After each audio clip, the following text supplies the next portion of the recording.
start in a minute or so. Yeah, let me do that.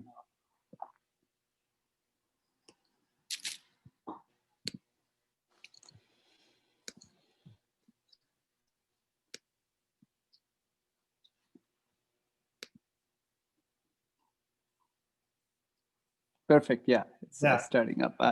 Yeah. I think, well, let's give a few more minutes because I noticed less than half the students are here. So maybe, you know, this timing is a little bit unfortunate because, and I need to think about this for next year, this is the time of midterms. So everyone's kind of trying to optimize their time, I think. So. My thoughts are with all of you. Yeah, well, in this class, the midterm's over, so I think they're done with that. But generally speaking, the midterms around this time, and everything's been a little weird this year because we also had the vice presidential debates in Utah on our campus, which kind of messed up the scheduling a little bit because there was essentially everything went online for about 2 weeks, and there was no fall break. But I think we made the best of it. It was used as a circuit breaker to hopefully reduce the number of COVID cases too. So, yeah.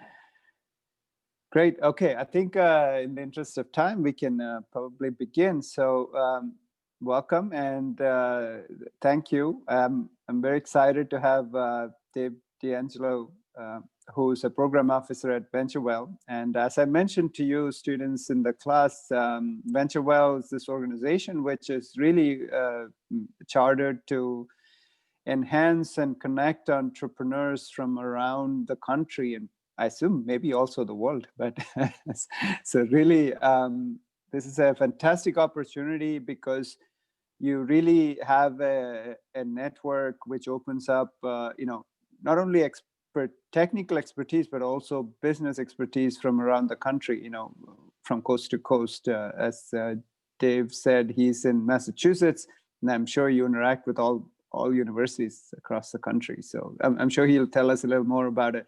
So quick comment is mute your microphones, and I'm going to mute mine in a second. If you have questions, you know, feel free to talk, of course. Get David's attention, but you can also post them on chat or chat to me privately. I can post a question. Feel free to interrupt because hopefully we want to be I hope that's okay, David. We want this to be a bit more interactive. Yeah, thanks so much for Jesh, and I really want to extend my appreciation to you and the students for allowing me to come and speak with you all today about something I'm really passionate about, and that's social entrepreneurship.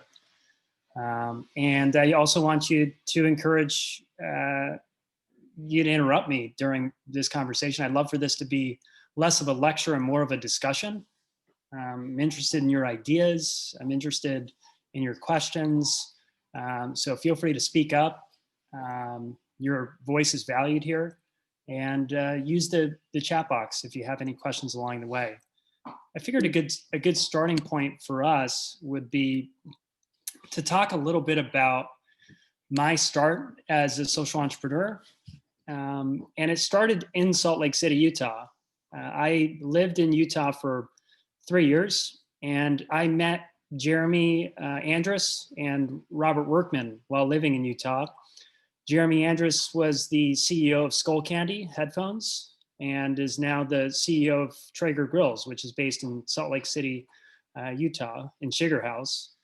And I first met Jeremy when I was working for the International Rescue Committee in Salt Lake City, Utah, and helping refugees start and grow small businesses. Jeremy joined as a mentor and an advisor on our loan committee.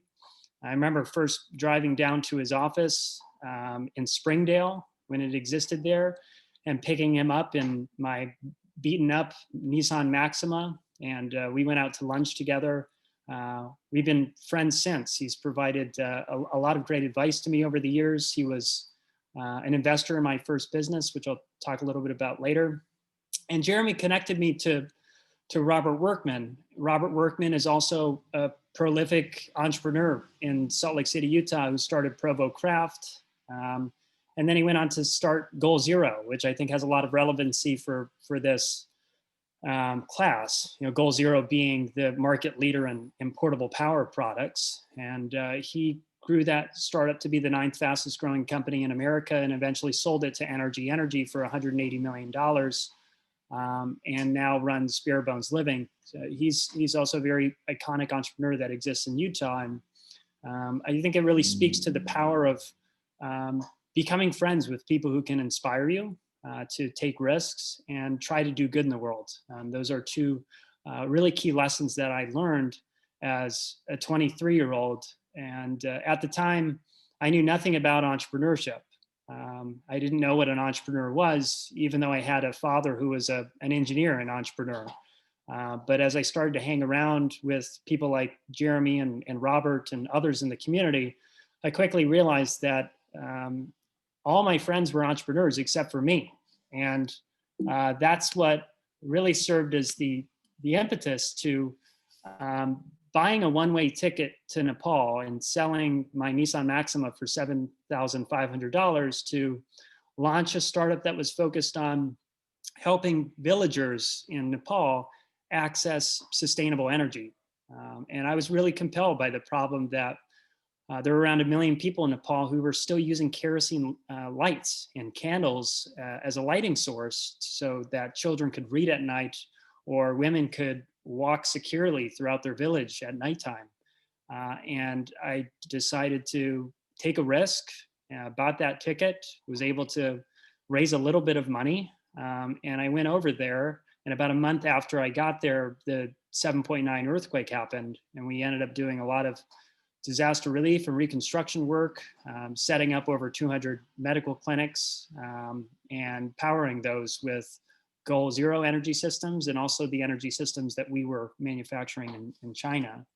And then over time, I eventually made my way to Southeast Asia, where I was the VP of growth, product marketing and sales for a conservation-based tourism destination in Laos that was focused on plant conservation and was using tourism as a vehicle for economic growth and sustainability.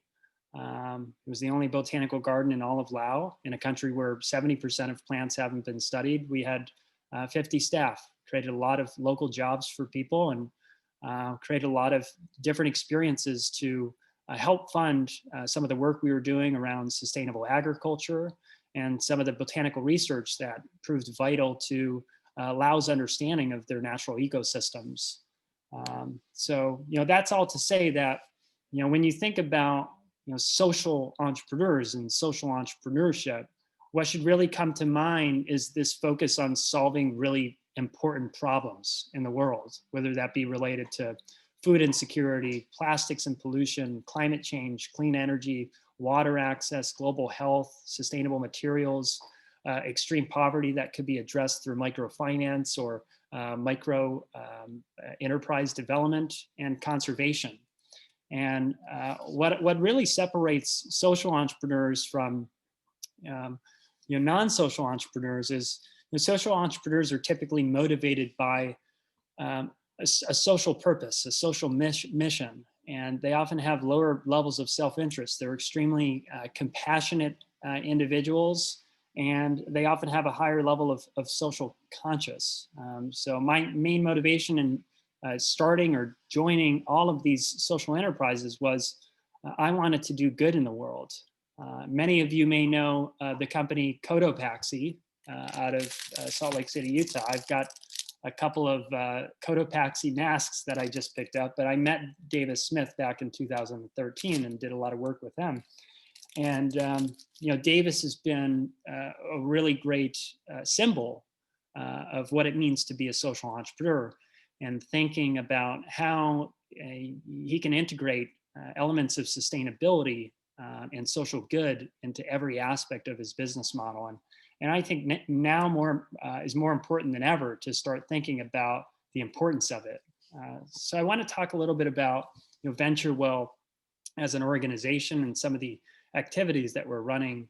So VentureWell is a 25-year-old nonprofit organization based in Western Massachusetts that predominantly works with universities like University of Utah, Northwestern, UC Berkeley, MIT, and a lot of other minority serving institutions, some HBCUs. And our big focus is on providing support to students who want to explore entrepreneurship.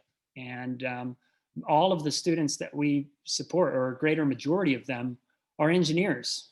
They're scientists, just like you.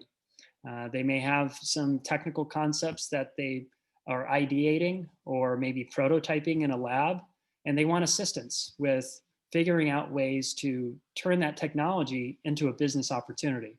So that's really the main purpose of VentureWell's entrepreneurship programs, is to help individuals like you by giving you funding and training that can help you think more clearly on what market opportunities exist for those technologies.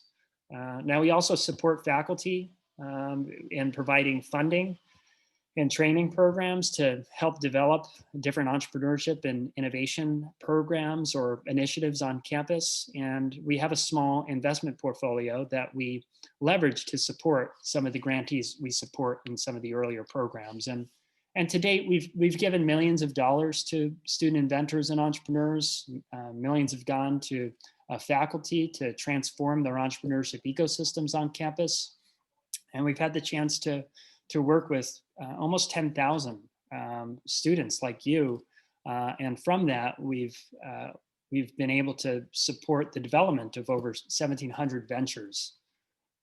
This work isn't possible without funding that we get through foundations and governments. These are our four main funders who support this work. And again, the core focus of our work is supporting student innovators who are commercializing hardware innovations that address global challenges. And I'll refer back to that other slide to describe what those challenges tend to focus on. Another strategy for us is achieving parity across our program. We have a really heavy emphasis on diversity and equity and inclusion, and that shows up in a variety of ways in our program. And about half of the teams that we support are from clean tech ventures, so like the technologies that you might be developing in your class, and then medical technologies like diagnostics, wearables, and devices. I want to give a couple of examples of teams that have come through our program. This is Maria. Maria's from UC Berkeley. She just finished up her master's there. She's come through two of our programs. Her grandmother died from chronic obstructive pulmonary disease called COPD. And COPD is a top 10 killer in the United States. And what she discovered in learning more about that disease was that there was no device that could help monitor those attacks, or what symptoms may prompt those attacks to materialize. And she's devised a wearable device to help solve that problem. And she's gone through 3 of our programs now. She's raised money through the SBIR program to get funding for research and development, and she's on the right track.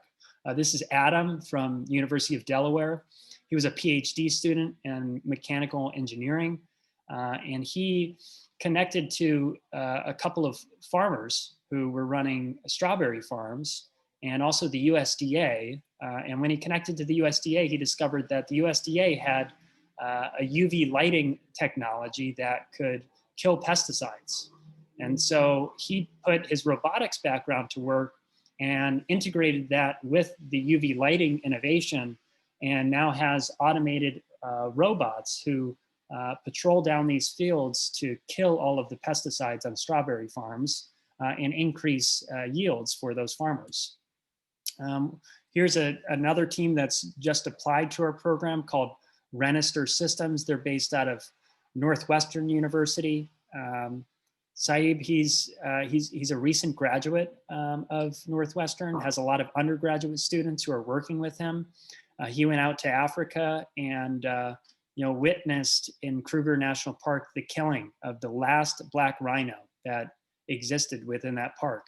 And it really motivated him to try to come up with a solution that could help combat wildlife crime. So he's created a smart listening device that is implanted in trees. And when a gunshot goes off, the gunshot will bounce off of multiple smart listening devices. And those devices will give an exact location of that gunshot to rangers. Previous to this type of technology, these rangers were going into the field blind. They didn't know the exact location, and therefore the response time was much slower.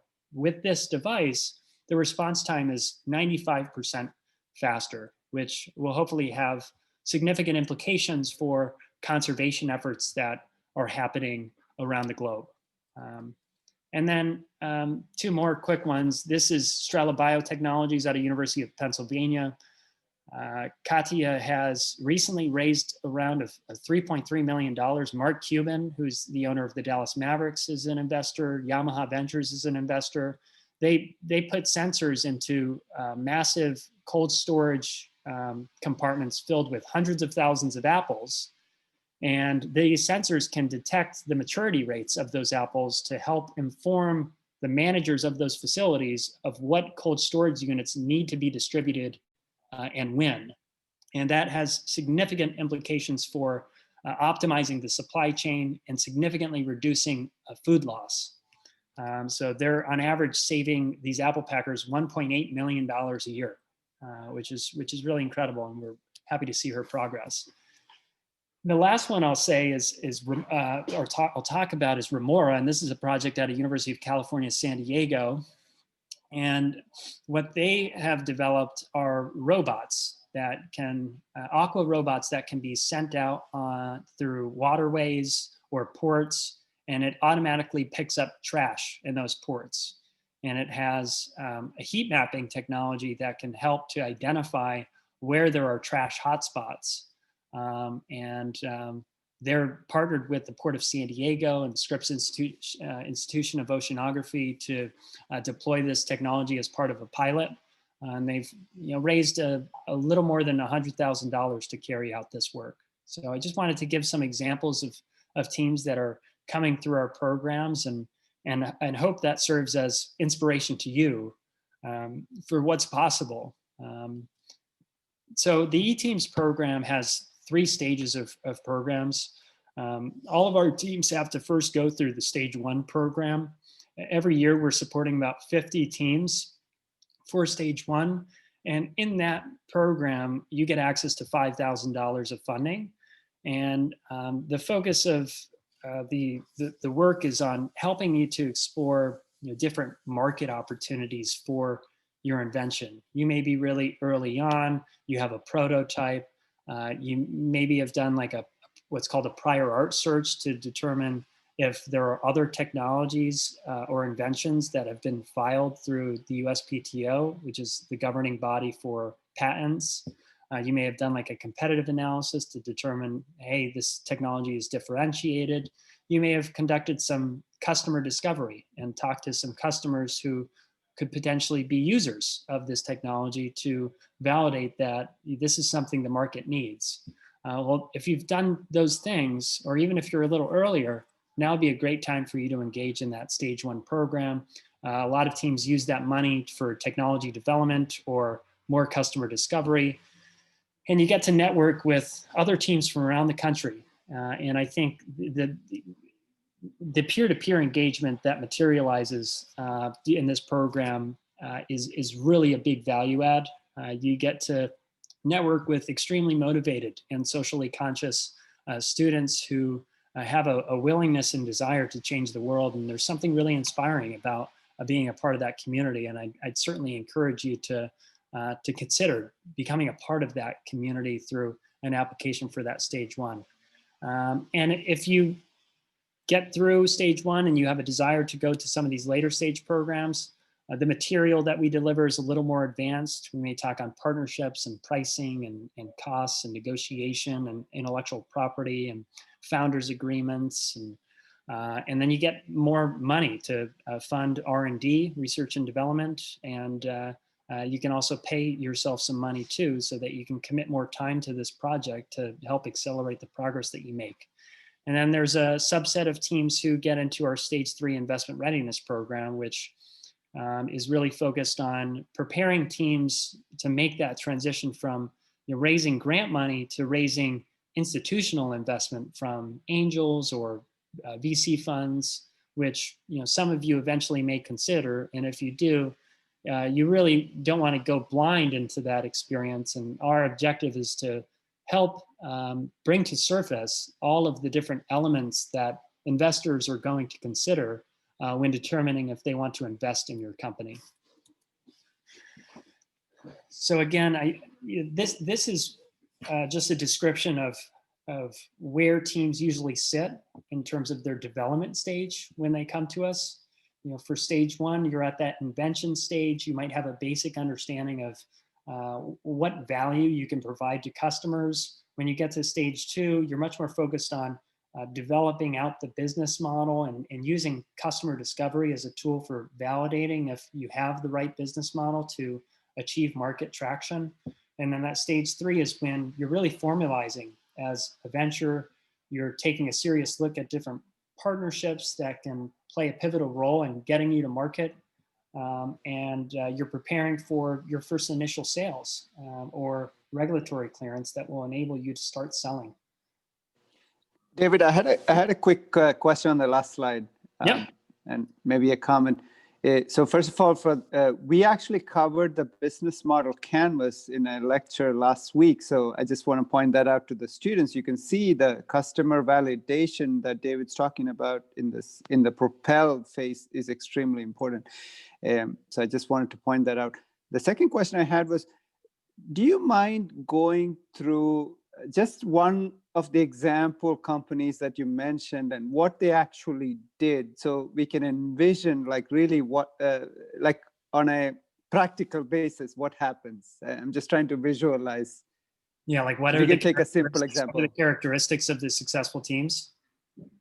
Yeah, just like let's say, yeah, in your exactly, yeah, like what happens in so I've got some slides later on that will showcase. Oh, okay, great. Yeah, go ahead. Yeah. But make sure to remind me near the end if I don't address that effectively. Sure. I'm happy to go back to one of these examples. Okay, perfect. Sorry, go ahead. Yeah. Yeah, so it's great that you've gone over the business model canvas. That is really ubiquitous in the entrepreneurship space, and it's a great tool for thinking through how that model is going to come together. That's a lot of what we cover in the stage one training. We'll explore different market applications for your technology. You might be thinking about different markets to consider and how you set priorities on those different markets. You're going to want to analyze your value chain.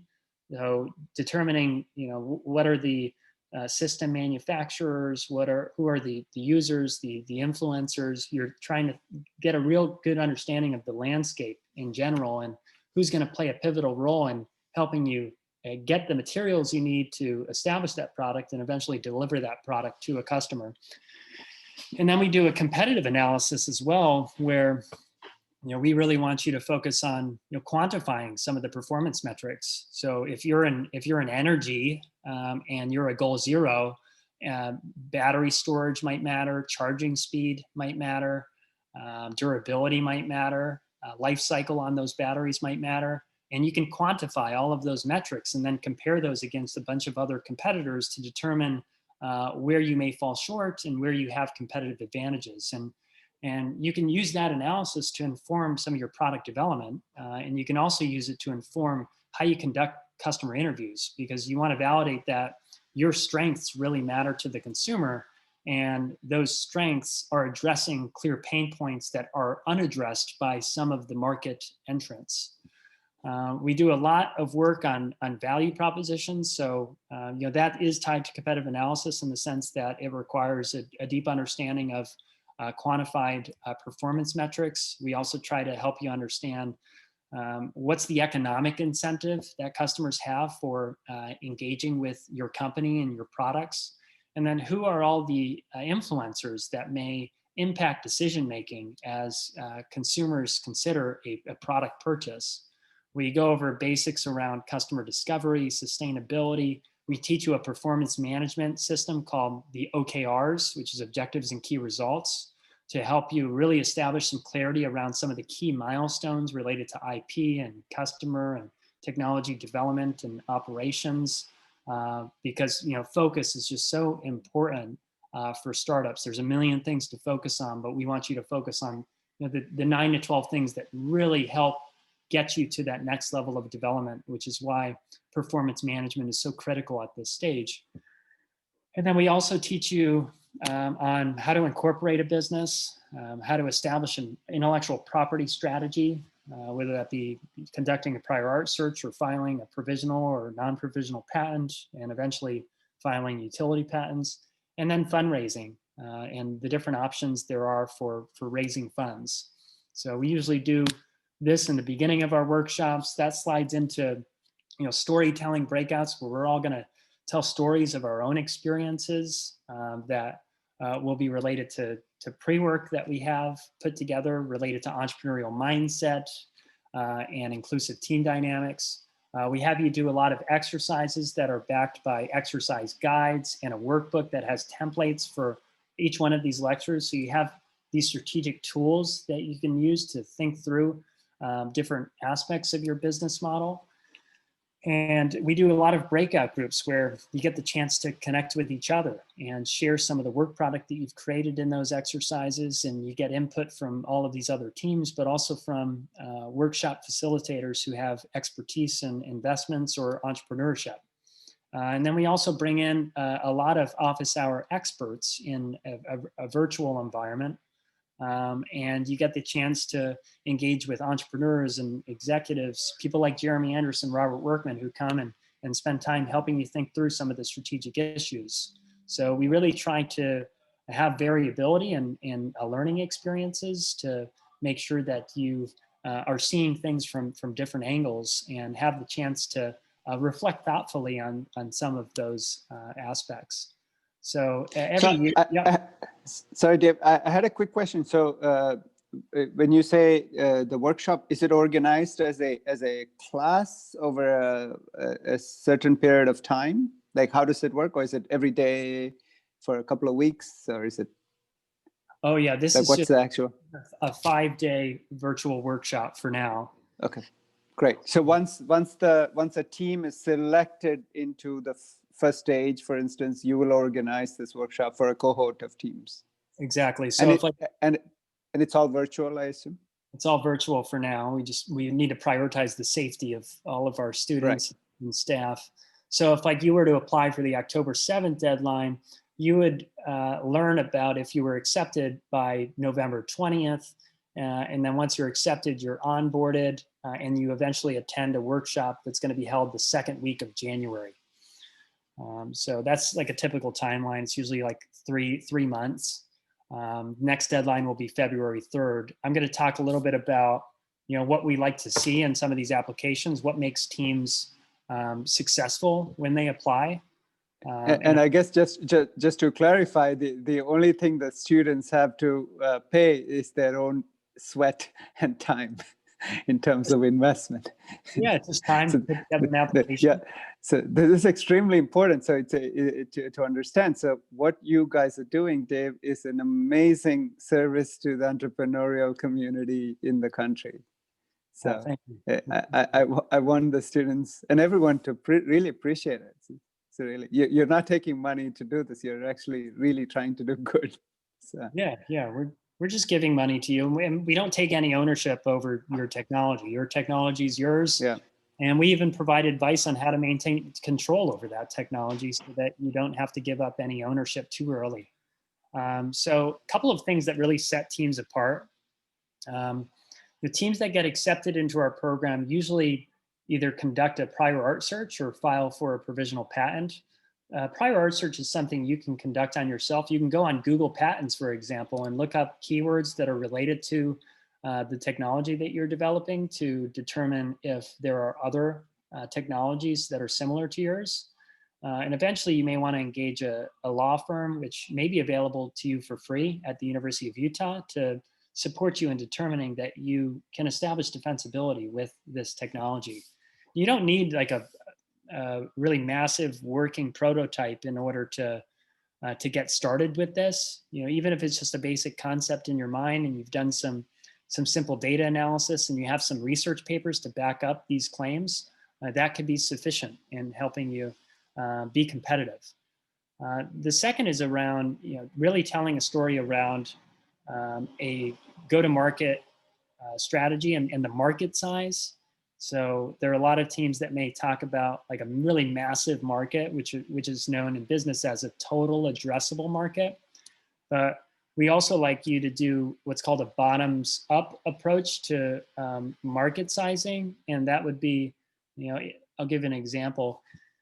If you're working in healthcare and you have a COPD diagnostic tool like Maria from Respira Labs, she may say, yeah, the medical diagnostic market is our total addressable market. And there are lots of different medical devices, right, or diagnostics. So that might be a $200 billion market. But what we really would want to know is what's the size of the market for COPD specific diagnostics? That's much smaller than 200 billion. So we would want to understand what that market size is to get a really clear picture about the economic opportunity for that technology. So really try to be specific when you're doing this market sizing to make sure that it relates to your specific category in which you intend to enter. The third is around value proposition. What we really like to see is a quantified approach to your performance metrics analysis. And so a lot of times you're so early that you may not have a ton of data to support the quantification of the performance, but you could use a competitive analysis to determine where you need to be in order to be competitive. And those could be aspirational metrics that you then include within the proposal. So some examples would be, if you're Remora, that sea skimmer technology that's doing aqua drones to pick up trash, I'd really want to know how much faster can this collect trash than humans, if humans are the competing technology. And they should be doing a test to determine how much faster they can do that. You'd also want to know how much trash can they pick up. And third, you want to know how accurate is this machine in identifying the trash? So those are all quantified ways to help create an understanding of how their technology is going to perform in the marketplace. So do your best at trying to quantify those value propositions. You'll really set yourself apart because there aren't a lot of teams doing this, but it's certainly something that the committee looks for. Everyone in the entrepreneurship space who's investing in companies or giving grants to companies are wanting to understand what is that quantifiable difference. The third is around strategic partnerships or any type of partnership. And we see this a lot for our stage 2 teams. It's kind of rare to see it at stage 1, but I'd say it can really set you apart if you're, for example, a medical device company like Respira Labs, and or maybe you're at University of Utah and you have a TB diagnostic tool that's a breathalyzer, and you've established a relationship with one of the clinics at University of Utah or the medical center there. That partnership shows to us that you have negotiation skills, you're convincing, you obviously have a technology that's of interest to the field, and that partner is going to help you get that product tested so that you can gain access to information you need to determine what changes you're going to need to make to that product in order to make it market adoptable. So in the context of like clean energy, that could be about establishing a relationship with a farm who gives like a letter of intent saying, hey, this is an interesting concept. We're happy to support you and you can use our farm to test this technology. Or if it's clean energy, it might be about establishing an alliance with an existing company that might be selling those types of products in a particular market, and they're willing to also test your technology to see if it fits within their product portfolio.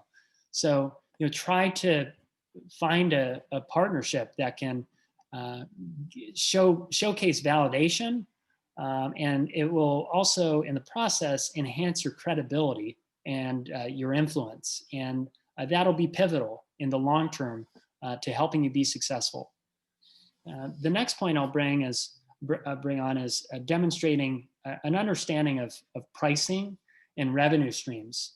I remember sitting in a room with the chair of entrepreneurship at UC Berkeley. His name's Jerry, and Jerry hired Steve Blank, and Steve Blank is one of the founders of customer discovery and customer development. And I said, Jerry, what's missing from this work?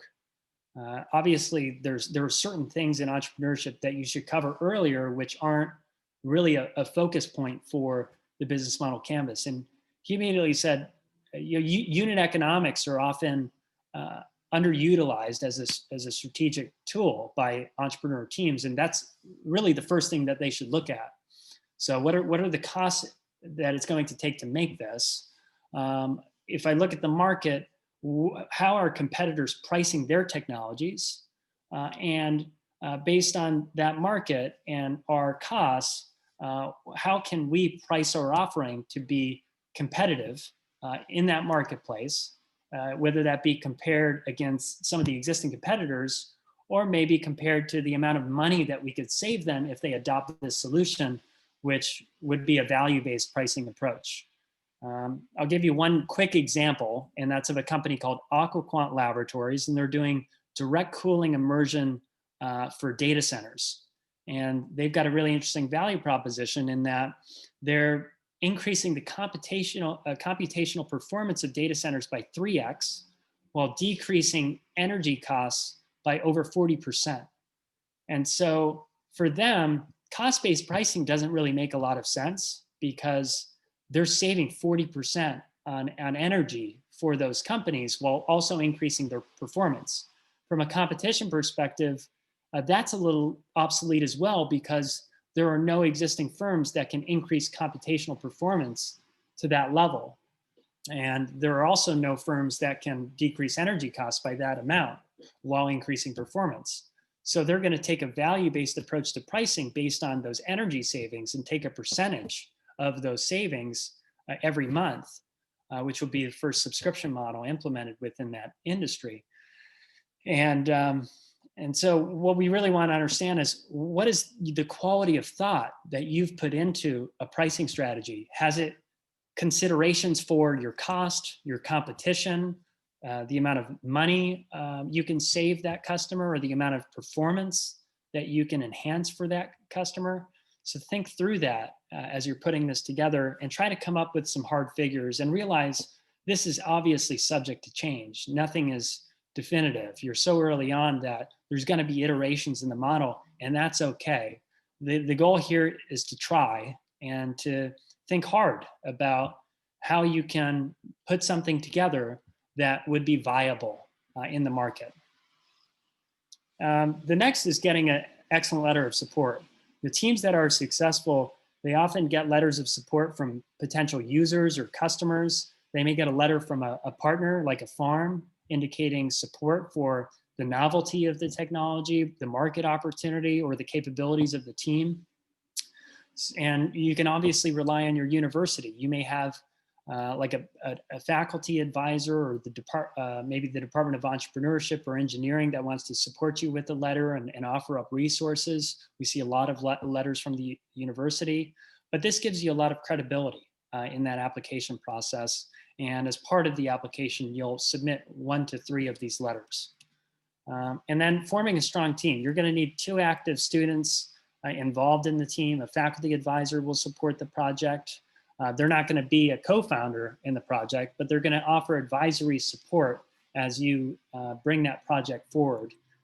And it's okay to not have any business students involved in this project. 90% of the students that come to our program are engineers or scientists or doctors. So our goal is to really help people from the STEM field think about entrepreneurship and give you the tools and resources you need to become more entrepreneurial. Now, it is great if you can pull in someone with a business background, because to us that represents maturity, in that you've realized you may have some skills or capability gaps that exist within the team, and you're identifying team members who have complementary skill sets. So you're always wanting to scan the team dynamic and determine, are there any gaps that we need to fill, and who is best capable of filling those gaps? So that's something we look at, and you'll submit your resumes as part of this application so that we can understand that team dynamic a little bit better. We also love to see teams that have a prototype. My encouragement to you is, if you've got access to a lab or a garage or a bedroom, start building. And try to do it in a really low cost, resourceful way. And if you can get some simple data sets to just showcase that, hey, this works, then fantastic. There might be some makers labs that you can access on campus or in the community. I don't know if I would encourage you to access those right now, given the circumstances of the world, but do your best to try to put together something that you can touch, and that just shows that you have the grit and determination to see this through. So we ask that teams often include a technical description or some data to support that this solution is feasible and real. Let me just add a quick point, David. What you're talking about is so relevant to this class. It's amazing, actually. Yeah, it's really along the lines of the assignments that we assign in this class. So I just want to point out to the students, like the next assignment next week is really related to what David just mentioned, and everything that he talked about in the last 5 slides or so is related to the final assignment for this class. So I'm very excited to see the alignment so nicely. And the other thing I just want to point out is that even with COVID, we all do have access to free 3D printing at the library and also the Lassonde Center. Just by sending an email, you have access to makerspaces for completely for free. So I think you just have to pay for the very minimal amount for the parts and so on. So definitely, it should be no. I mean, nothing should be a giant barrier for you. Sorry, David, all yours. Sorry, I just wanted to make a quick point. Yeah, no problem. So the next point is, you got to illustrate a commitment to impact. And if we go back to one of my first slides where I talk about like food insecurity or energy access or health care problems or pollution and climate change, you've got to focus on one of those global challenges. You can ask yourself some of these questions. And when you talk about impact, try to quantify the impact of your solution. And so if you've got an agriculture startup, it might be about a reduction of food waste in the state of Utah, and how your solution can contribute to that reduction. And you may want to look at some market reports to determine some of the problems governing food waste, and showcase some of those data points to indicate the scale and severity of that problem, and then tie that to your solution. We also want to understand, hey, how are you going to integrate measures of sustainability into your business model? So when you think about creating a technology, you can do things like lightweighting, which means creating a lighter product to use less materials. You can find ways to optimize the efficiency of the energy being used in order to power your product. You can think about the end of life of that product, and if there are ways to properly dispose of it, recycle, reuse. All of those things are going to matter.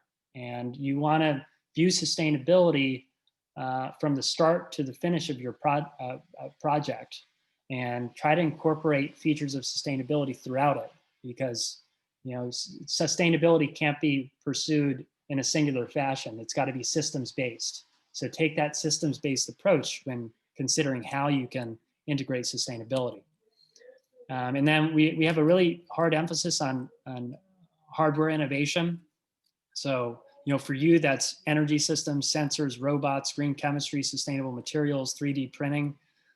We don't invest in a ton of software startups, but we do invest in startups that embed software into their hardware solution.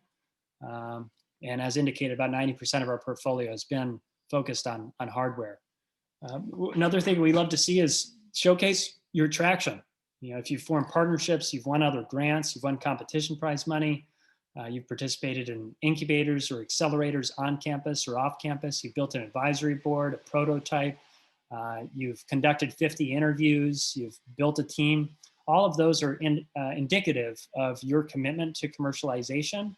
It's something you should be proud of, and it's something that you should illustrate within this proposal. Projects that aren't accepted, if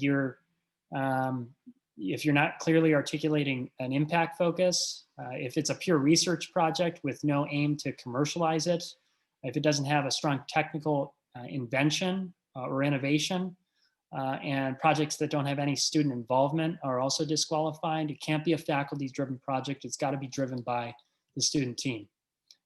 And for that stage 1 proposal, you'll submit a 5-page narrative. You'll get letters of support. You'll include your resumes. You can review guidelines for it on the VentureWell website. You'll need, eventually an administrative contact who sits in the Office of Sponsored Research, and that person will be responsible for distributing funds from the university to your student team. You'll need a faculty advisor who could be your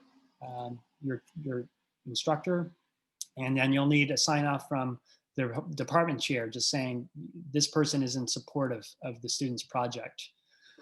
Now we do have a qualification phase, and that qualification phase only requires that you put together 1 to 2 pages, and it doesn't require membership to VentureWell. It doesn't require a faculty advisor or a department chair or an administrative contact. All you're doing is submitting that 2-pager, and then you'll have the opportunity, if accepted and you meet some of the eligibility requirements, to get on the phone with someone like me who will give you customized feedback on your 2-pager so that you can improve the competitiveness of that application and also understand the administrative process governing the stage 1 application process. So I really would love to encourage you to apply. The qualification phase will open on November 2nd. It will close December 11th. And then once you get through that, you'll have a couple of months to apply for that stage 1 application deadline. And that will set you up to hopefully participate in that April workshop where you'll gain access to $5,000 and be able to engage in entrepreneurship training with about 30 other entrepreneurs from around the United States who are students just like you. So with that said, I'll stop. If there are any questions, I'd be happy to answer them. So for one question I have is for the November 2nd deadline, December 11th deadline, what is actually, can you go back over what is required for the submission there? For the qualification? December 11th, yeah. The students have to pass that, right? I assume for stage 1. It's the qualification is optional, but definitely encouraged because it's a much lighter lift, and you'll get personalized help on your proposal. So all you have to do is submit a 1 to 2 pager. You just answer basic questions on the technology, the market potential, the intellectual property situation, the social impact, and then you include some team information, and you send it off. And it's really easy. It should only take you like 4 or 5 hours to prepare. So I definitely encourage you to pursue that process. About 80% of all the teams that that go on to apply to stage 1 go through our qualification phase. And from what I've heard so far, it's a big help in clarifying the requirements and giving you customized feedback to help you improve. And even if you don't get into the program, you leave with customized feedback on your business model from people who review hundreds and hundreds of proposals every year. So I'd encourage you to use that as a learning exercise and as a stepping stone to that stage 1 application process. This is fantastic because the final assignment for this class is essentially covering what you mentioned for your application. So although I can't make it mandatory, I would say all the student teams are highly encouraged to to convert this into a qualification phase for, application for VentureWell. It will really enhance what you learn as part of this class, and hopefully you will take it forward, and it'll give you the opportunity to take it forward into something more realistic. Unfortunately, in this class, because of the short time frame, we end up essentially doing a paper study. Sometimes the students do build prototypes, but because of COVID, I think it's highly unlikely this year. But this is certainly a really nice opportunity for the students to expand upon what we are covering in this class without significant additional work. So this is fantastic. That's great. Are there any questions or comments from the students? Feel free to speak out now.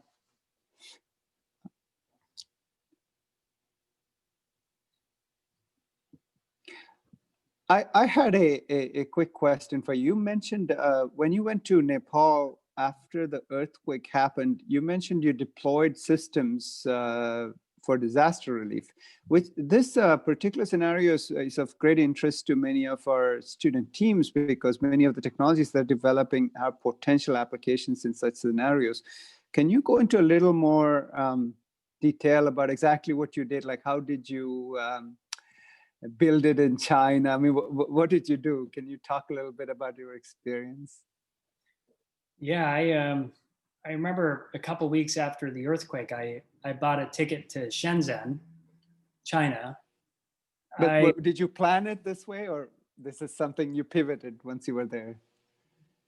Yeah, we knew we had to get product, and that there was an urgent need in order to redevelop the energy infrastructure in that country. And we just wanted to deploy portable household energy solutions to provide the basics of lighting and connectivity, so people could have light in their house and something to charge their phone.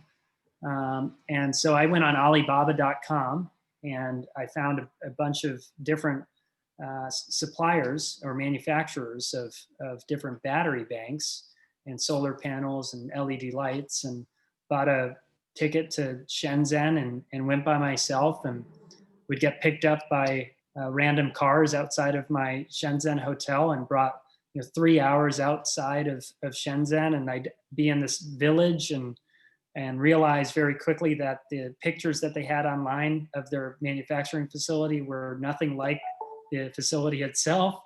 And that was a waste of 4 or 5 hours, just because they didn't have clean manufacturing facilities. They didn't have proper lighting. They didn't have good conditions for their workers. They didn't have an organized quality control or quality assurance process in place. So it was a big learning curve for me. I reached out to Mark Kasiba, who was the chief supply chain officer of Traeger Grills, and he was with Skullcandy at the time as well. And Mark shared with me a vendor checklist of 200 questions that at least provided me with some guidance on how to vet those manufacturers. And ultimately, I placed shipments for those products and wrestled through getting those products into Nepal. And that was a really difficult process, because at the time, everyone was trying to get product into Nepal, and a lot of the disaster relief product was prioritized. And if you weren't associated with the UN or direct relief, then you were deprioritized, which means your product just ended up staying at the airport for months at a time, unless you knew the right government official to expedite the processing of that shipment so you could ultimately distribute it.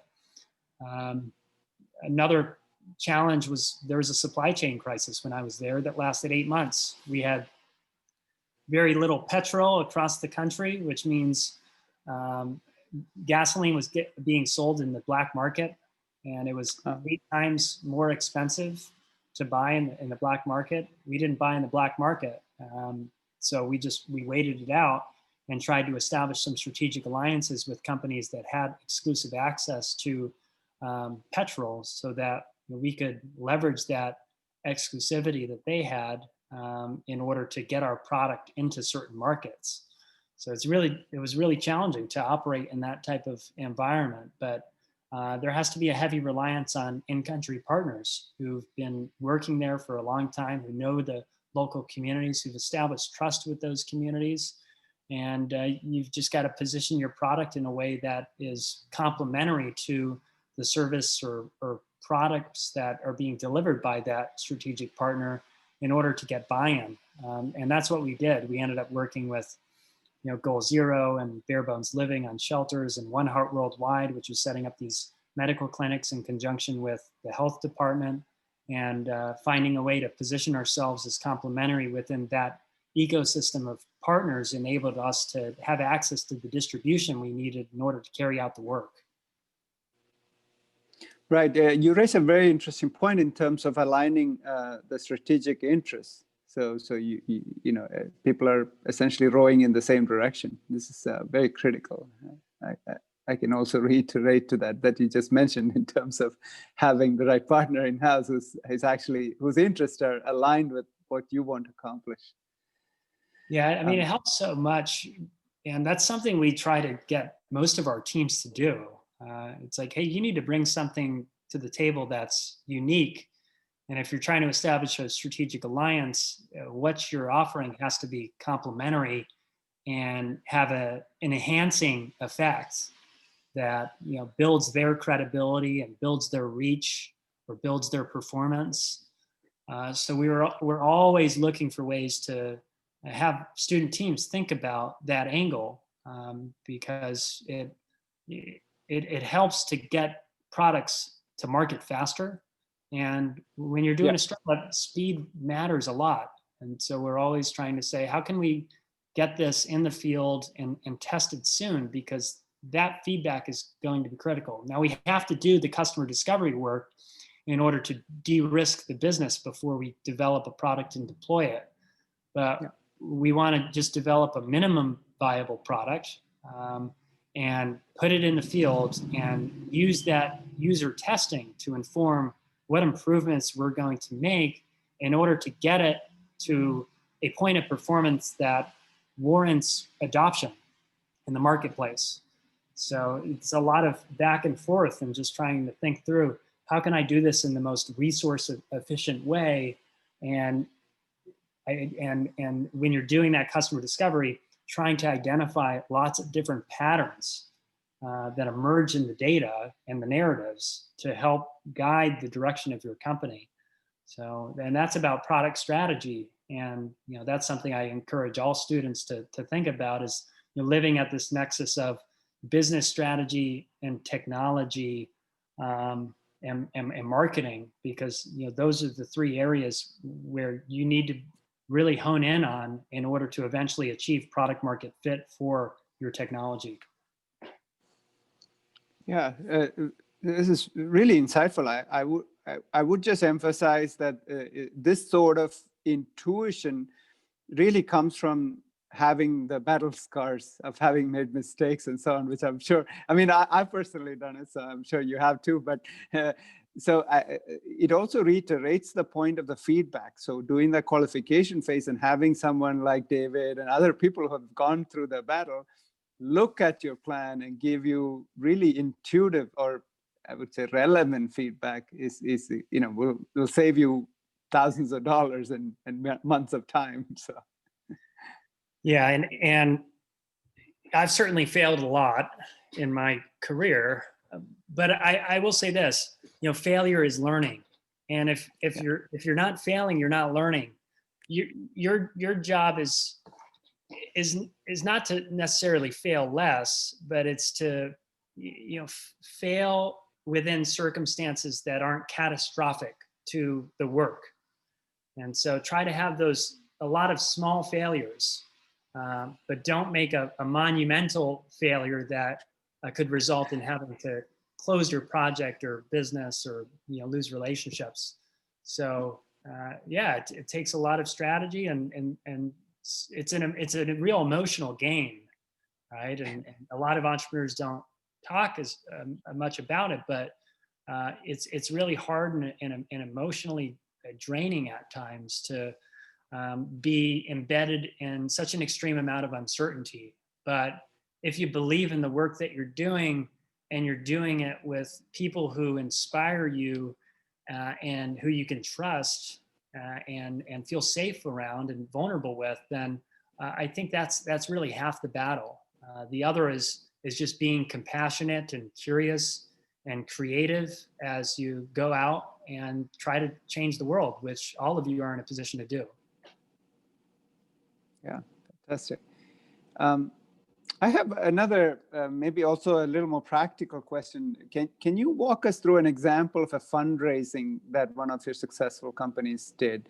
And I mean, you can pick whichever, but the one that you mentioned about the food spoilage sounds like a reason, maybe a good example, but you can do. So, Yeah. I mean, just maybe walk us through, like, they went through your program and then what happened and why did they receive, why were they successful as opposed to someone else, you know? Yeah, all of these teams start by being bootstrapped. It's a team that's willing to put in time and not get paid to build something, and they put in tireless hours to make something work and do the research. And then they usually go to their university, and there's lots of competitions or classes where you can gain access to a small amount of funding. Maybe it's $100 or $500 or $1,000 or $5,000, maybe even $20,000. Get on those competition circuits and start practicing your pitch and really deepening your understanding of your work. And then, if you can get some traction there, then you can start looking at, some of these national programs, VentureWell or maybe Y Combinator or Techstars, or there are some regional competitions that exist, like the Clean Tech Open or Mass Challenge. Lots of different programs to access, but say start local. And maybe you could even crowdfund some money. I crowdfunded money in my first startup. It was a small amount of money. It was $16,000. I was just talking to a team from University of Portland that's working on antimicrobial food mats that can increase the shelf life of your fruits and vegetables by 40%. And they did $20,000 on a Kickstarter, and they're using that $20,000 to fund their project. But they also did Invent Oregon, which was like a pitch competition, and they were able to raise probably $10,000 through that. So all of those small checks matter a lot in the beginning, and then some teams will go after bigger grants through like the National Science Foundation, and they have like an SBIR and STTR program where you can gain access to $225,000 in funding, and there's a phase 2 where you can get access to $750,000 to $1 million. So a lot of teams will look into that avenue. For the University of Pennsylvania team, a lot of it was at University of Pennsylvania, where they raised the majority of their money. They also won the President's Innovation Award, which was worth $200,000. And that allowed them to pay $50,000 worth of yearly salary for 2 of the founders, which was instrumental to their ability to pursue this full-time post-graduation. And they worked really closely with the university to get connected to the investment community. And through connections that they made, they were able to convince investors because they had already established a partnership with the nation's largest apple packer facility. They had already piloted that technology and proved that they could actually save millions of dollars for that apple packer. They had data that they could show their investors, say, hey, look, like we've done this test with this partner. They've signed a customer check of $30,000 for us to do this one room with 100,000 apples. And this is how much we've saved them. We need money to scale this up to 3 rooms or 5 rooms or 10 rooms. And this partner's agreed to do this at scale. But we need investment to start building out the team and start building out the technology. So anytime you go to an investor, you want leverage. And that leverage is about traction. And that traction is about having partnerships in place, having built a prototype, having tested that prototype, and received data that indicates that you have something that works and solves the problem that you said you were going to solve. Yeah, fantastic. This is fantastic advice, and I hope I mean, all of us really can take this to heart for sure. The data, I mean, everything in a sense, at the end of the day, should be really data driven. So if you're an investor, you really need to look at the data. And if you're looking for investments, you need to produce the data to make sure that at least reduce the risk of the investment. So this is it's the technical data, and then it's the financials too. It's like you need to show a pathway to profitability, because no investors will invest in something that will never be profitable. However, I mean, there are lots of startup companies, particularly in software, who are unprofitable after 10 years and they keep getting investment, playing the long-term game. But I would say that I'm seeing more investors require profitability earlier on. And in Utah, there's a very interesting ecosystem where teams are bootstrapping a lot more, meaning they don't raise investment right away. And they try to build the company, establish product market fit. They have some customers. And once they do start to raise money, they have all this traction and evidence that what they're doing works. And they're able to establish better terms with investors as a result of having that traction. So just keep building and keep really focused on the customer. I wouldn't even think about the investor at this stage. You just want to think about solving a problem that addresses a really major pain point for a customer, and build that to the point where that customer says, how much do you want for this? I need to buy it right away. That's where you want to get with the customer, because if you have that customer story and insight, you have something that's going to work. And if you have something that is going to work and it's going to be profitable, it'll be a lot easier to negotiate and convince later on. Yeah, wonderful. We have taken a bit more than an hour of your time, so I think let's see. Does anyone have any final questions for Dave? Come on, teams. They're awfully shy, I think.